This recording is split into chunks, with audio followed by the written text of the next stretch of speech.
theologically correct in every respect. But I intend it to be that way. And I intend for somebody to sing it now. I'm working with a guy now who is putting some on CD, and he will do this one eventually. Until I climb that hill again. And I'm talking about what Paul said, I die daily, nevertheless I live, yet not I, but Christ liveth in me.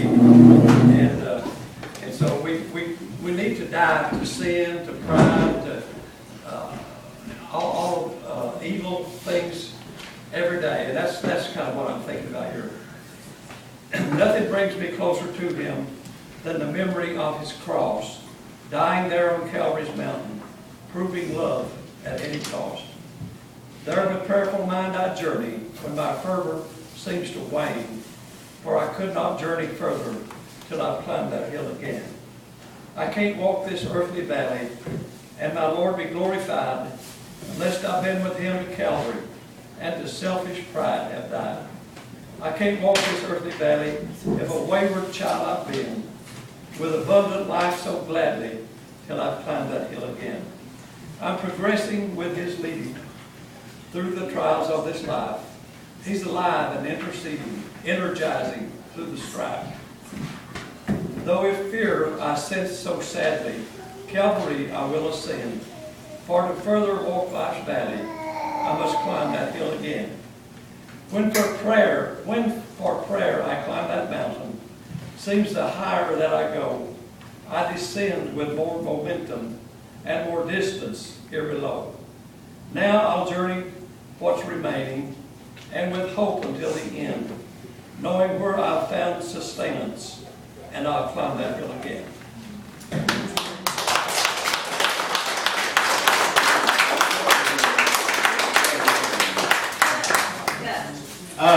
You know, I mentioned earlier about our sister Evelyn, who's turning 85 right away, and he just had his 80th birthday in June.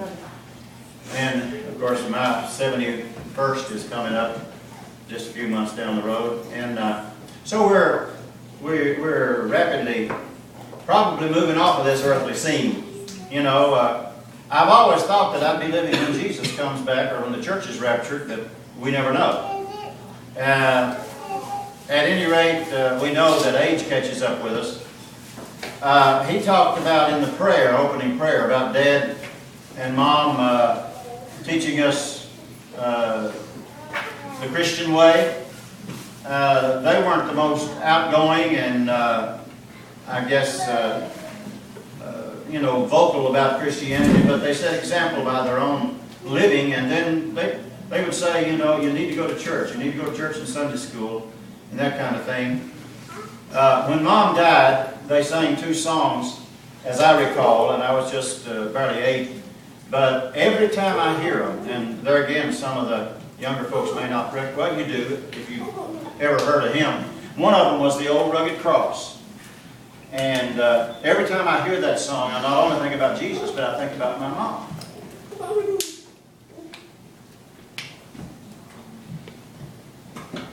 I go often to her grave, not because I think she's there, because I know she's in heaven, but that's the last place I ever saw her. And try to keep it mowed. I guess we'll see where that goes in the future when we maybe pass off the scene. But anyhow, and Dad, you know, they went to Mount Hermon. The first church I ever attended was Mount Hermon. That's where Gene was saved, right? Mount Hermon. And but Dad here at Span Hill, after Mom died, he started coming to Span Hill, and for years he taught Sunday school here. For years he was the church clerk here in this church, and so I think it's fitting. And even though had rented the park, we decided to come here.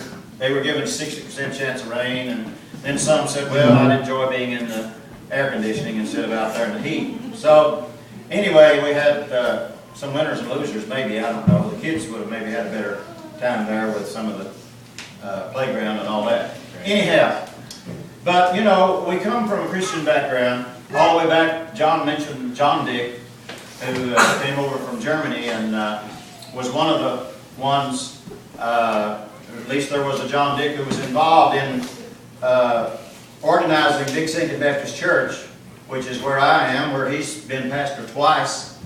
And so we have that Christian background, and I guess of all the things that I'd be proud of my parents, that would be the thing I would be the most proud of, is that they led us the Christian way and set an example for us. Now, having said all of that, and the poem that he has, I keep telling you, he has written volumes of poetry, and good poetry. I mean, really good. We'll sell it someday. I wonder when. No, But anyhow, I enjoy it. God inspires me. I feel good.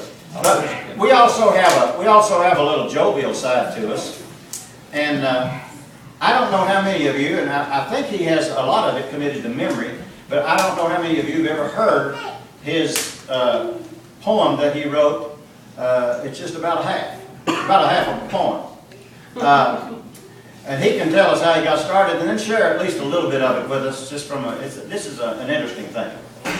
Would you do that? I'm afraid my memory might fail me, and I'll be embarrassed. Well, we don't know the difference. Well, if I don't remember it, I can't do it. Well, that's true. Anyway, we had a neighbor who had majored in psychology at UK and actually taught some there at UK, taught psychology. And he might come over and just pick my brain. And I knew what he's doing. And so I started picking his. Anyway, I was in the garden. He said, "What kind of beans are these?" I said, "They're half runners." He said, "What does that mean?" "They just grow half as tall as others. You stick them with half-size sticks and all that kind of thing." And I knew where he was going and why. So I just thought I'd write a poem about that and hopefully dissuade any further questions about my half-runner beans. So I wrote a poem. I wanted to run the word half in the ground, and I did, but I may not be able to memorize it enough now to make sense to you. But I wrote a poem about my half-runner beans and gave it to my neighbor. I hope I can do it. Let's see. For $1.50, bought a half a pound, a half-runner seed, a half mile from town. So the roll and a half, the lower half of a half-size garden, about a half-acre tract.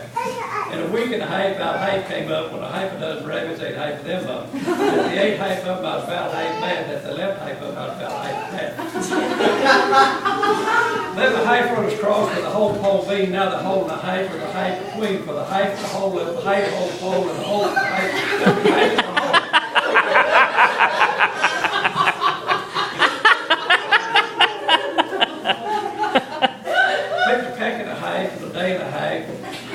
About a hole in the sack I done forgot. Anyway, I broke half in the half, and the other half shell made a half a gallon of cooking, just about half filled. Cooked an hour and a half, wasn't half enough, so half of those runners were about half a cup.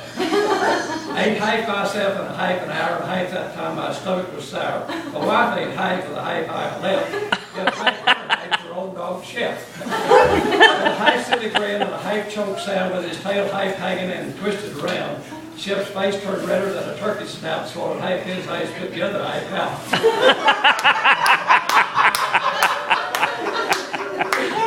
For a day and a half, went around and around. Finally, he fell flat on the ground. Well, I called the vet, and guess what he said? I'm about half certain he's about half dead.